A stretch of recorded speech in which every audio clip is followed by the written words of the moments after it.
નમસ્કાર મિત્રો, વિડીયોમાં તમારું સ્વાગત છે। બધા લોકો કહે છે કે સંજય વસાવા પર કેસ થયો છે। શું હકીકત છે આપણે જાણીશું। સંજય વસાવા પર શું ખરેખર કેસ થયો છે?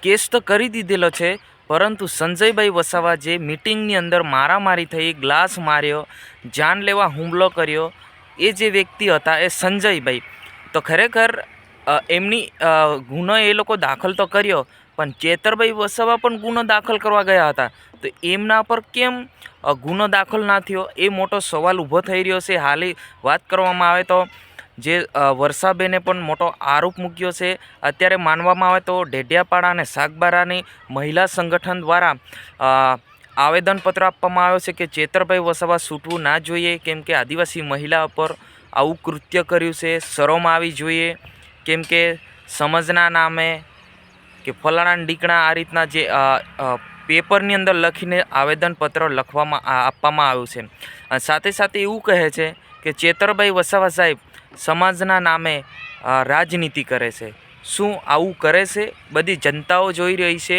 કે શું થઈ રહ્યું છે?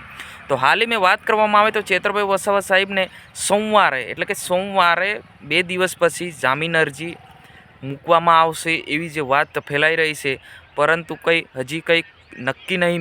મિત્રો વાત કરવામાં આવે તો આપણી આ ચેનલને હજુ પણ સબસ્ક્રાઈબ ના કરી તો સબસ્ક્રાઈબ કરી નાખજો, કેમ કે આપણે ચેતરભાઈ વસાવા સાહેબની જોડેલી તમામ જે ઘટના છે, જે અપડેટ છે આપતા હોય છે। હાલ મેં માનવામાં આવે તો ગોપાલભાઈ ઇટલિયા પણ સોમવારે આવવાના છે, ઈસુદાન ગઢવી સાહેબ પણ આવવાના છે, અને કેજરીવાલ સાહેબ પણ સોમવારે ડેડિયાપાડા આવવાના હોવાના સમાચાર આપણને મળી રહ્યા છે। જી હા મિત્રો, આજની વિડીયોની અંદર બસ આટલું જ હતું। આપણે મળશું જરૂરથી એક નવા વિડીયોમાં સરસ મજાના વિડીયો સાથે। જય હિન્દ, વંદે માતરમ।